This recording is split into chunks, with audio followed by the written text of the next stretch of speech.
आवाज over drive में आपका स्वागत है। मैं हूं कुमार संजय। आज हम आपको दिखाएंगे रॉयल एनफील्ड की सुपर बाइक शॉटगन 650 का test drive, Ultraviolette F77 Mach 2 का रिव्यू, सर्विस करवाते वक्त किन बातों को रखें ध्यान, साथ ही हमारे ऑटो एक्सपर्ट टूडूसन बताएंगे क्या ग्रैंड आइटम लेनी चाहिए या नहीं। 3 इंजन ऑप्शंस हैं, एक डीजल की है, एक 1 लीटर है जो टर्बो है और ये 1.2। आप ऐसी बाइक खरीदने सोच रहे हैं जो भीड़ से अलग हो, साथ ही जब आप इसे चलाएं तो सबकी निगाहें आपकी तरफ पड़ जाएं।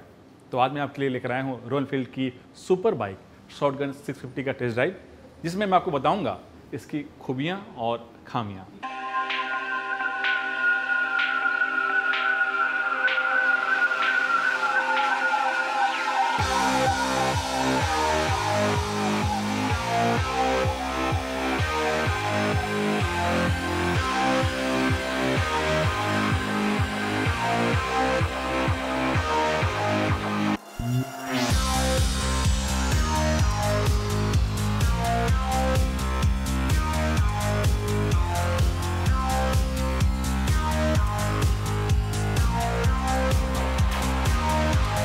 टू व्हीलर में कस्टमाइजेशन को लेकर के जितने भी एक्सपेरिमेंट हुए हैं उनमें सबसे ज़्यादा एक्सपेरिमेंट हुए हैं वो है रॉयल एनफील्ड की बाइक, और उसी को इनकैश कराने के लिए कंपनी लेकर आई है शॉटगन 650। वैसे ये बाइक इसी साल जनवरी में लॉन्च हुई थी, लेकिन मैं इंतजार कर रहा था इसके खरीदारों के फीडबैक का, ताकि मैं आपको अपने रिव्यू में ज़्यादा से ज़्यादा उन फीडबैक को शामिल कर सकूँ। और मेरे पास इस बाइक के खरीदारों के कई सारे फीडबैक आए हैं, जिसे मैं एक करके अपने इस रिव्यू में आपको बताने वाला हूं। लेकिन उससे पहले इस शॉटगन 650 को आप गौर से देख लीजिए।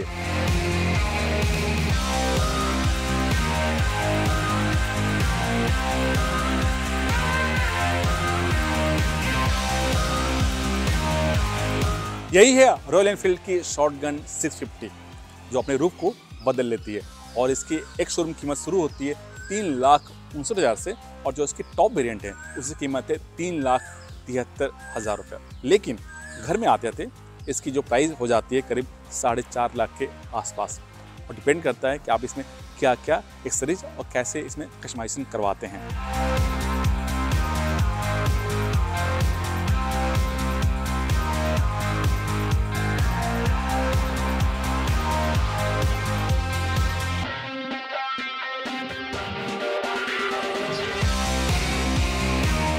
शॉटगन 650 को लेकर के जो पहला फीडबैक मुझे मिला है वो है इसके रूप को, यानी ये बाइक अपने डिज़ाइन को, रूप को चेंज कर लेती है। यानी ये जो आप ट्विन सीट देख रहे हैं, इसे आप सिंगल सीट कर सकते हैं।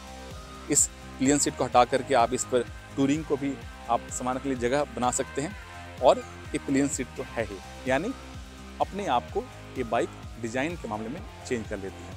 दूसरी जो खासियत है जो मुझे फीडबैक मिला है, जो लोगों को पसंद आती है, वो है कि इसमें सबसे ज़्यादा कंफर्ट मिलता है, चाहे वो शॉर्ट हाइट के लोग हों या फिर किसी लंबे हाइट के लोग। इस बाइक को आसानी से आप चला सकते हैं, क्योंकि जो इसका सीट का हाइट है वो है 795 mm, यानी कोई भी आदमी इससे आसानी से बैठ करके ऐसे करके चला सकता है। और दूसरी चीज़, इसके फुट पैक्स, हैंडल बार और सीट को इस तरह से डिज़ाइन किया गया है ताकि आप सिटी हो या फिर हाईवे, दोनों जगह आप इसे आसानी से चला सकते हैं। चलाते वक्त आपको बेहतर कंफर्ट मिलता है, चाहे आप क्रूजिंग कर रहे हो 100 स्पीड में या फिर सिटी में आप बम्पर टू बम्पर ट्रैफिक में चला रहे हो।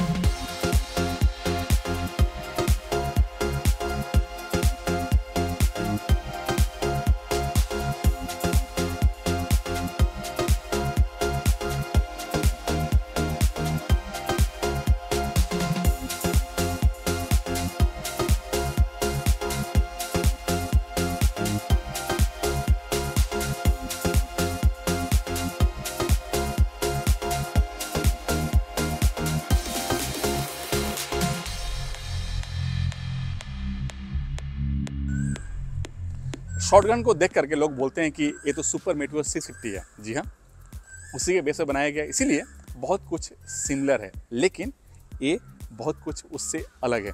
उनमें जो पहली चीज़ है कि इस सुपर मेटियोर के मुकाबले जो शॉटगन 650 है उसका जो व्हील बेस का साइज है वो थोड़ा सा कम है। जी हाँ, इसका व्हील बेस का साइज है 1465 mm। और दूसरी चीज़, जो टायर का साइज आप देख रहे हैं उसमें भी फ़र्क है। शॉटगन में आपको फ्रंट में 18 और रियर में आपको 17 इंच के टायर दिए गए हैं। फ्रंट में 320 mm का डिस्क ब्रेक और रियर में 300 mm का डिस्क ब्रेक दिया गया। साथ ही जो इसका फ्रंट का जो यूएसडी फोक है उसमें भी थोड़ा सा ट्यून अप किया गया है, लेकिन इसका जो ट्रेवल लेआउट है सेम है 120 mm। और ये जो आप यूएसडी फोक देख रहे हैं ये शावा कंपनी का है, जो काफ़ी बेहतर रिस्पॉन्स करता है, खासकर जब आप हाई स्पीड में टर्न के दौरान इसे आप चलाते हैं। इंजन की बात करें तो इस शॉटगन में आपका सेम सुपर मेटियोर वाला ही इंजन है। 650 सीसी जो पावर आउटपुट है वो है 46 bhp और ये मिड रेंज वाला इंजन है, यानी आपको बेहतर टॉर्क के साथ आपको बेहतर आरपीएम पर काफ़ी अच्छा रिस्पॉन्स करता है। आराम से आप 140-150 तक आप जा सकते हैं। और दूसरी बात, ये जो इंजन है 6 स्पीड गियर के सहारे काम करता है और इसकी पावर देखिए, चलाते वक्त आपको स्मूथ चलती है, एकदम मक्खन की तरह, लगता नहीं कि आप कोई 650 सीसी की बाइक चला रहे हैं।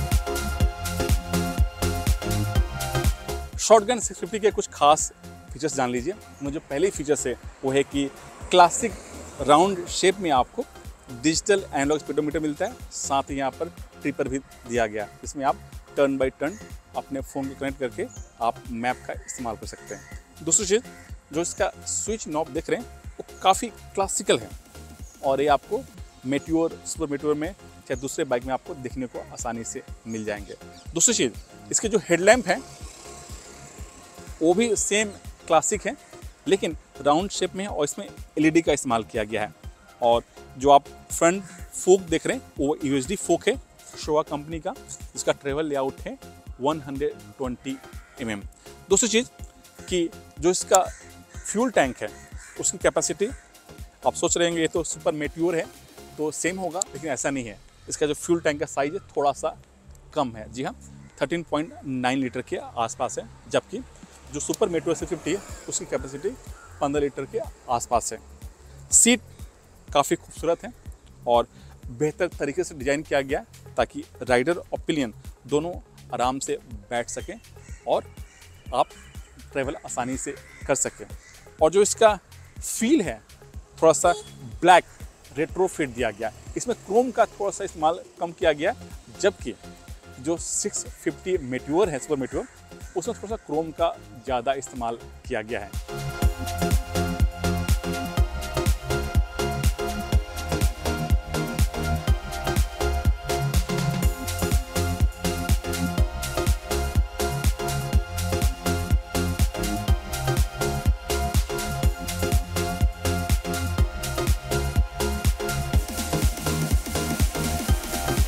शॉटगन 650 में आपको कस्टमाइजेशन को लेकर कंपनी 3 ऑप्शन देती है।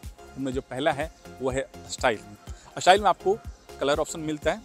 दूसरा, आपको जो ऑप्शन दिया गया है वो आपका जो ऑयल फिलर कैप है वो आप चेंज कर सकते हैं। दूसरी चीज़ है कि कंफर्ट में आपको विंडशील्ड और जो पिलियन और राइडर की जो फुट पैक्स आप देख रहे हैं इसको आप अपने हिसाब से आप कस्टमाइजेशन कर सकते हैं, लेकिन हर चीज़ के लिए आपको अलग से कीमत चुकाने पड़ेंगे। तीसरी चीज़ जो आपको मिलता है वो है प्रोटेक्शन को लेकर के। इसमें आपको इंजन गार्ड, जिसे हम लेग गार्ड भी कहते हैं। दूसरी चीज़ की यहाँ पर जो हम शम गार्ड जो हम फिट करते हैं वो आपको मिलता है। और जो तीसरी चीज़ है कि कंपनी इसमें आपको अलग अलग तरह के कलर के ऑप्शन दे रही है रेन कवर के लिए। लेकिन मैं एक चीज़ कहूँगा, यहाँ पर जो मुझे फीडबैक मिला है खरीदारों की तरफ से, उनका कहना है कि इसमें कस्टमाइजेशन को लेकर के कंपनी को और भी कई सारे ऑप्शन देने चाहिए, जिसमें कि सीट, कई लोगों का कहना है कि इसमें लेदर सीट या दूसरे सीट का भी ऑप्शन होना चाहिए। हैंडल बार थोड़ा सा और भी ट्रेंडी और डिज़ाइन होना चाहिए। हो सकता है, मेरा कहना है कि हो सकता है कंपनी आने वाले दिनों में इस तरह के कस्टमाइजेशन के ऑप्शन लेकर आए।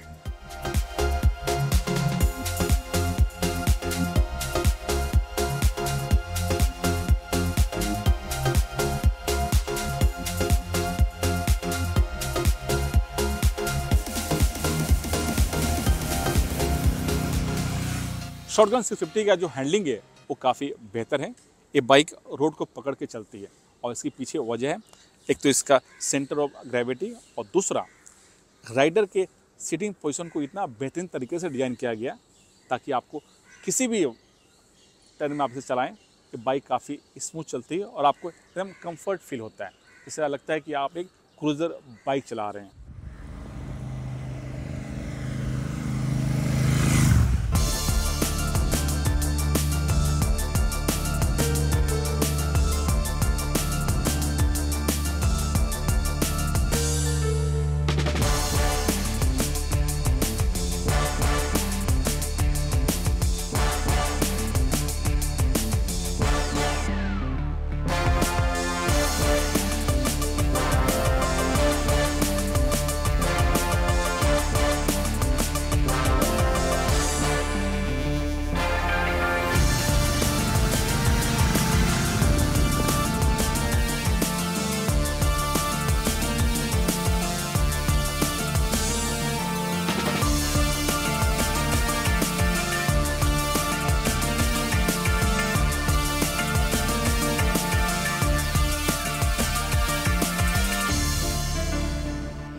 शॉटगन 650 का जो माइलेज है जो कंपनी दावा कर रही है वो है करीब 22 किलोमीटर के आसपास, लेकिन जो मुझे मिला है वो है करीब 18 से 20 किलोमीटर। और माइलेज डिपेंड करता है कि आप बाइक को कैसे चलाते हैं और किस रोड कंडीशन में चलाते हैं।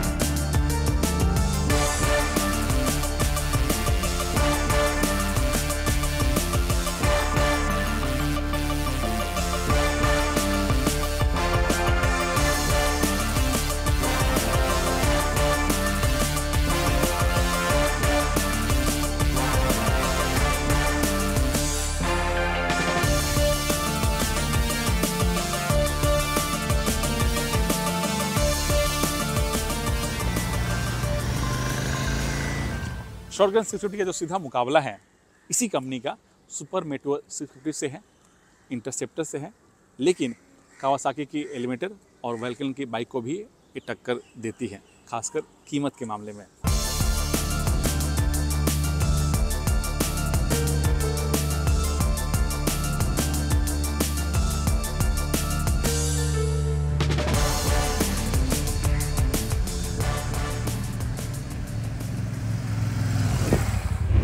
शॉटगन 650 लुक और फीचर्स के मामले में ये हार्ली और ट्रायम्फ को टक्कर देती है, वो भी आधी कीमत में।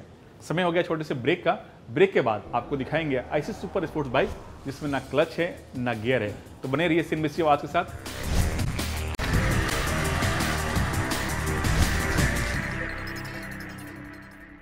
आवाज ओवरड्राइव में आपका स्वागत है। इलेक्ट्रिक टू व्हीलर सेगमेंट में सुपर स्पोर्ट्स बाइक बनाने वाली कंपनी अल्ट्रा वायलेट ने अपनी बाइक F77 का नया मॉडल लेकर आ गई है। नाम है F77 मैक 2। कीमत कितनी है, रेंज कितनी है, क्या फीचर्स है और क्या ये स्पोर्ट्स कैटेगरी में वैल्यू फॉर मनी बाइक है, जानने के लिए देखिए स्टोरी मेरे साथ।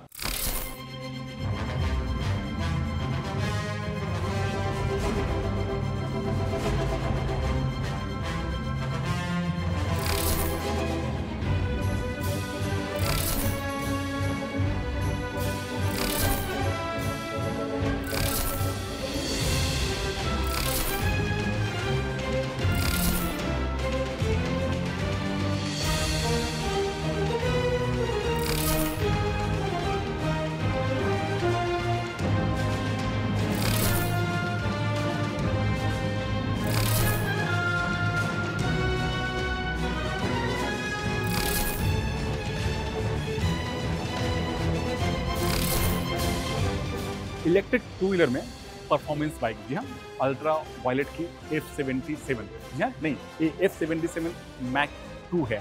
नया अवतार है, नए फीचर के साथ, नए पावर के साथ और नए प्राइस के साथ।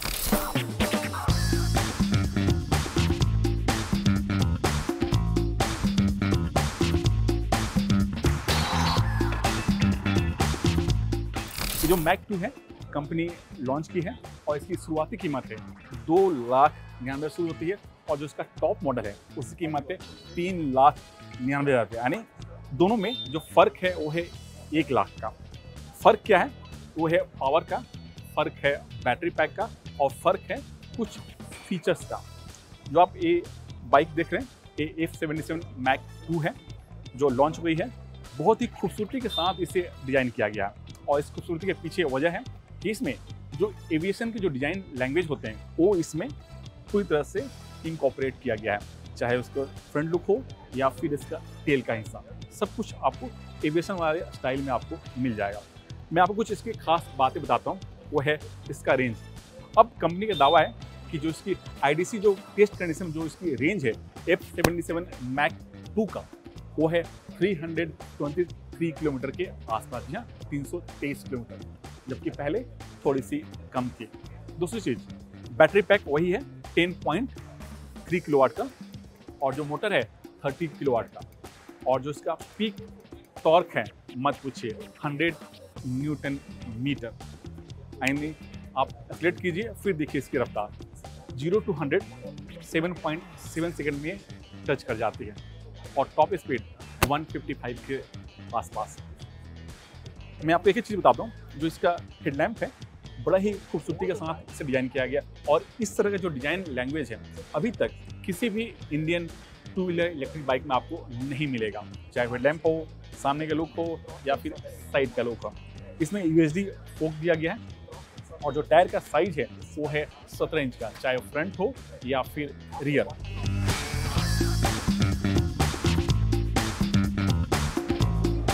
F77 Mac 2 का जो ये डिजाइन लैंग्वेज देख रहे हैं, ये फ्यूल टैंक नहीं है, बल्कि क्योंकि ये EV बाइक है तो यहाँ पर जो भी चार्जिंग का सॉकेट, आपका battery management system, ECU management system और जो मोटर मैनेजमेंट सिस्टम, वो यहाँ पर आपको इनबिल्ट किया गया। मैं आपको दिखाऊंगा, यहाँ पर ये सॉकेट दिख रहा, ये काफ़ी खूबसूरती के साथ यहाँ पर चार्जिंग का सॉकेट डिज़ाइन किया गया, और ये मैग्नेटिक है, टच करते ही इस तरह का आपको आवाज़ आएगा। इसका जो स्विंग आर्म है उसे भी काफ़ी खूबसूरती के साथ डिज़ाइन किया गया। जो IC इंजन वाली जो स्पोर्ट्स बाइक होती हैं उस तरह का इसमें डाई कास्ट एल्यूमिनियम का स्विंग आर्म है, जो इसकी खूबसूरती की पहचान है। और पहचान ही नहीं है, बल्कि आप हाई स्पीड में आप चलाते हैं तो ये आपको एक स्टेबिलिटी भी देता है। और दूसरी चीज़, यहाँ पर आपको जो ट्रैक्शन कंट्रोल होता है वो भी इसमें इनबिल्ट किया गया है, जिससे आप 3 तरह से सेट कर सकते हैं। सीट, राइडर और पिलियन दोनों को ध्यान में रखकर के डिजाइन किया गया। साथ ही एक और बताऊंगा, कंपनी यहाँ पर आपको सैडल बैग का भी ऑप्शन दे रही है, आप यहाँ पर लगाकर फिट कर सकते हैं।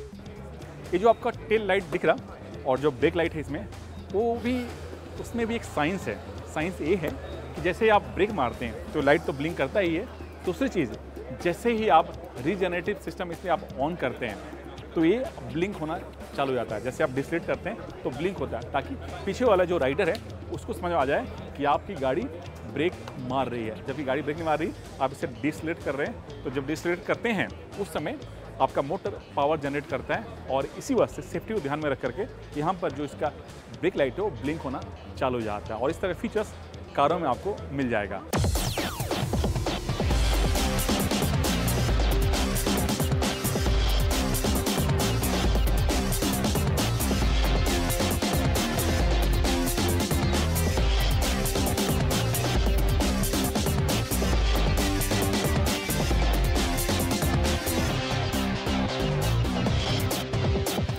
इसमें कई तरह के सेफ्टी फीचर्स दिए गए हैं। इलेक्ट्रिक बाइक है, लेकिन इसमें ड्यूल चैनल ABS दिया गया है। साथ ही DSC, डायनेमिक एक्सेलरेटिव कंट्रोल। तीसरा, ट्रैक्शन कंट्रोल।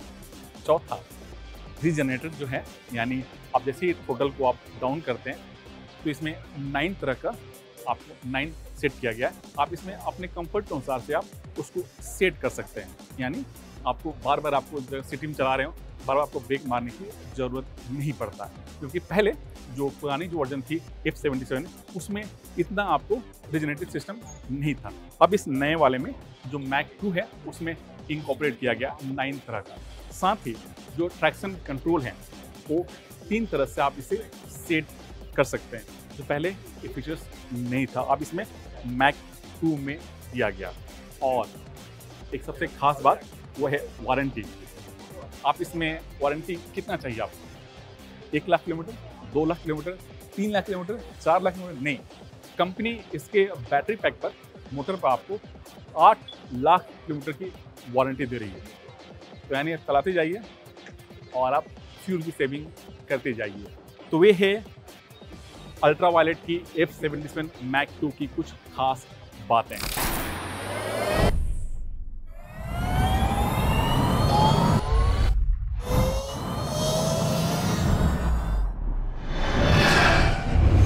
जब भी हम अपनी गाड़ी की सर्विस करवाने या फिर रूटीन चेकअप करवाने सर्विस सेंटर जाते हैं तो उस समय किन किन बातों का रखना चाहिए ध्यान जानने के लिए देखिए हमारा खास segment tip of the week.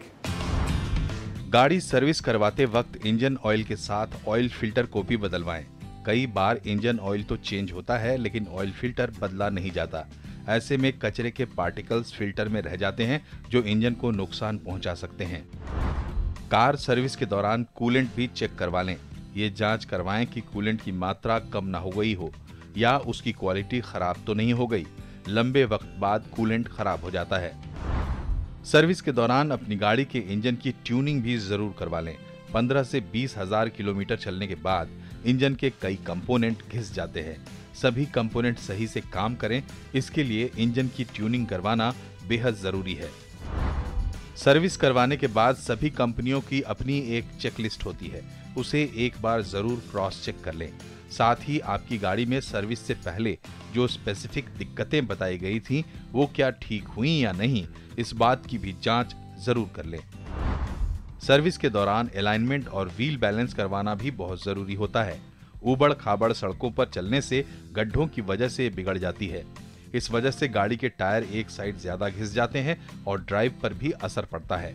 इसलिए व्हील अलाइनमेंट और बैलेंस करवा लें। आपकी कार की अगली सर्विस कब होने वाली है, साथ ही उस सर्विस में क्या क्या काम होगा और कितना खर्च आएगा, इस बात की जानकारी भी जरूर ले लें। इमरजेंसी ब्रेकडाउन नंबर और सर्विस एडवाइस का नंबर भी नोट कर हमेशा अपनी गाड़ी में रखें। रास्ते में चलते वक्त कभी ब्रेकडाउन हो जाए या कुछ दिक्कत आ जाए तो ये आपके बहुत काम आएंगे। समय हो गया छोटे से ब्रेक का। ब्रेक के बाद हमारे ऑटो एक्सपर्ट टूटू धन बताएंगे क्या grand i10 under power car है, क्या इसे लेनी चाहिए या नहीं। साथ ही उन तमाम सवालों के जवाब देंगे जो आप हमें आवाज ऑफ ड्राइव के ऑफिशियल फेसबुक पेज पर भेजते हैं।